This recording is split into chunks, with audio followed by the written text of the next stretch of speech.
안녕하세요. 오늘 소개해드릴 책은 웬디 우드의 헤빗, 습관입니다.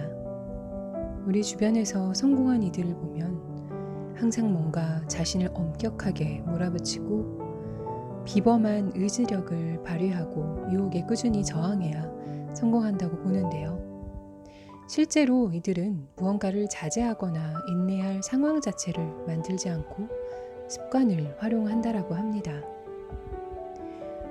우리 일상생활의 43%가 무려 습관으로 이루어진다라고 하니 습관을 잘 형성한 사람이 성공하는 건 어떻게 보면 당연한 이치겠죠. 습관이라는 책은 총 3부, 각 5개 장으로 이루어져 있는데요. 오늘은 그 첫 번째 순서인 1부, 무엇이 우리를 지속하게 하는가의 첫 번째 장을 소개해드리도록 하겠습니다.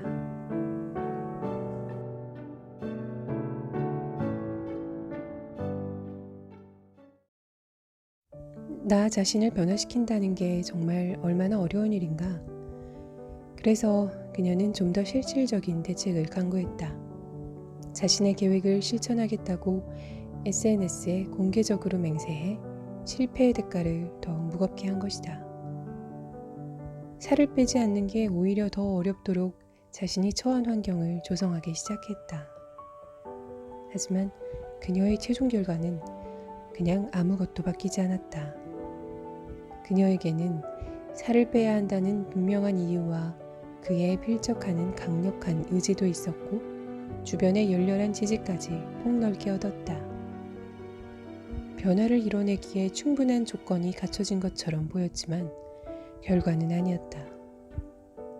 이 문제의 해결책은 우리가 충분히 합리적이지도 않고 인간의 의지력이라는 것이 대단히 나약하다는 것을 인정하는 데서 출발해야 한다고 생각한다.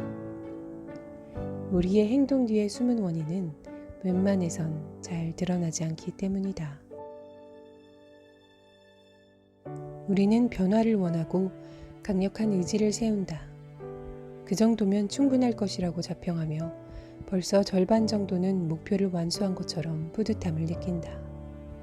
하지만 만약 실패하면 너는 충분히 간절하지 않았던 거야. 너 정말 최선을 다한 거 맞니? 라는 주변의 지적에 깊이 공감하며 가망 없는 또 다른 목표를 세우기 시작한다. 나이키의 저스트 두 잇은 정신력에 대한 과대평가가 탄생시킨 세속적인 계명이다. 당신이 항상 실패하는 이유는 일단 시작하지 않았기 때문입니다. 마찬가지다. 분명 내 사촌동생은 일단 시작했다. 그리고 그 선택을 실현시키려고 노력했다. 단지 실현되지 않았을 뿐이다. 안타깝게도 이런 상황에서의 실패는 더욱 가슴 아프다. 변화에 실패한 나를 다른 사람들과 견주지 않을 수 없다. 성공한 사람과의 비교는 고통스럽다. 우리는 그들의 미스터리하고 부럽기 짝이 없는 성공이 오직 의지력에서 비롯된 것이라고 해석해버린다. 하지만 대체 왜 나는 할 수 없는 거지? 내 인생의 성취는 그들에 비하면 왜 이렇게 보잘것없는 거지? 이렇게 자책하면서 고개를 숙인다. 그 다음에는 단지 기대한 만큼 노력하지 않았다고 만약 변화를 위해 충분히 마음먹기만 한다면 언제든 성공할 수 있다고 자위한다. 그래, 다시 해보는 거야. 하지만 시작과 지속은 다르다. 일단 해보는 것만으로는 아무것도 바뀌지 않는다.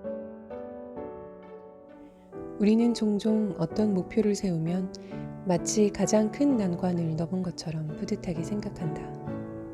뭔가 대단한 결심을 한 것처럼 흡족해지는 것이다. 벌써 절반이나 해냈네.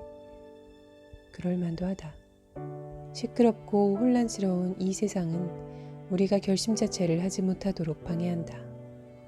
그래서 많은 사람이 정말 절박한 순간까지 중대한 결심을 미루려고 한다. 그러므로 마침내 뭔가를 결심했을 때 우리는 그 자체를 성공으로 여기게 되는 것이다. 순식간에 살이 빠질 것 같다. 더 좋은 직장으로 옮길 수 있을 것 같다. 외국어 실력도 금방 쑥쑥 늘 것 같다. 하지만 그 다음에는 우리가 이미 아는 것처럼 일이 잘 안 풀린다. 인간의 내면은 그렇게 단순하지 않다는 뜻이다. 의지력은 그러한 메커니즘 중 하나일 뿐이다. 우리는 마음을 먹고 해결책을 궁리한 다음 온 힘을 다해 실천한다. 매우 중요한 과정이지만 그만큼 소모되는 정신적 노력 또한 크다. 의지력은 무한하지 않다. 쓰면 쓸수록 고갈된다. 물리력이 신체에 압력을 가하듯 정신적 힘 역시 우리 정신에 스트레스를 가한다. 의지만으로는 지속할 수 없다. 진정한 변화란 최초의 결심만으로는 완성되지 않는다. 게다가 이러한 변화의 과정은 한꺼번에 이루어지지 않는다. 긴 시간에 걸친 행동이 꾸준히 유지되어야만 완성된다. 사람들은 의식적으로는 단호하고 확고하게 계획을 천명했음에도 비의식적으로는 과거의 행동을 그대로 답습했다. 무언가를 지속하는 관성이 우리가 이전에 가졌던 생각과 연결되지 않는다는 점이며 사람들에게 끊임없이 자신의 의지를 다그치라고 주문하는 것만으로는 지속을 이뤄낼 수 없다는 사실이 입증된 것이다. 의지력과 지속성은 완전히 다른 영역이었다. 지속에는 확실히 우리가 상상했던 것 이상한 무언가가 있는 것 같았다. 우리는 지속을 만들어내는 것이 습관이라는 걸 안다. 하지만 우리는 가혹한 환경에 놓여 있다. 당신이 다이어트에 실패하거나 어떤 목표 달성에 실패한다고 해서 너무 쉽게 무력감을 느낄 필요가 없다는 점을 강조하기 위해서다. 반복되는 실패에 좌절하지 말아야 한다는 뜻이다.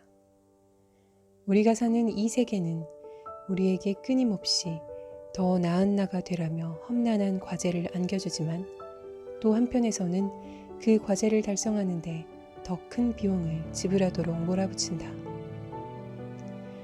계속해서 자신의 의지력을 테스트해야 한다. 이렇게 관성에 저항하는 일은 고되고 막막하다. 그럴수록 스스로의 나약함만 발견할 것이다. 따라서 의지력은 새로운 목표에 지속적으로 매달리기 위한 적절한 도구가 될 수 없다. 그건 너무나 힘든 일일 뿐만 아니라 다른 데 신경 쓸 겨를을 전혀 남겨두지 않기 때문이다. 더 심각한 건 이런 고통스러운 인지 부조화가 역효과를 낳는다는 점이다. 이것이 욕망의 역설이다.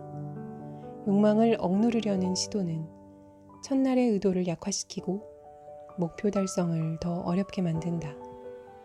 바람직한 행동조차 고민으로 만들어버리는 것이다. 습관이 언제, 어떻게, 왜 작동하는지에 대한 단순하고 강력한 법칙을 알면 삶은 지금보다 더 나아질 수 있다. 나쁜 습관을 버리고 목표에 상응하는 더 좋은 습관을 형성할 수 있다. 이때는 더 이상 의지력에 기댈 필요가 없다. 일상의 함정 속에서도 좋은 습관을 기르는 방법을 이해시키는 것, 내가 이 책에서 이루고자 하는 단 하나의 목표다. 당신은 어떤 행동을 바꾸길 원하는가?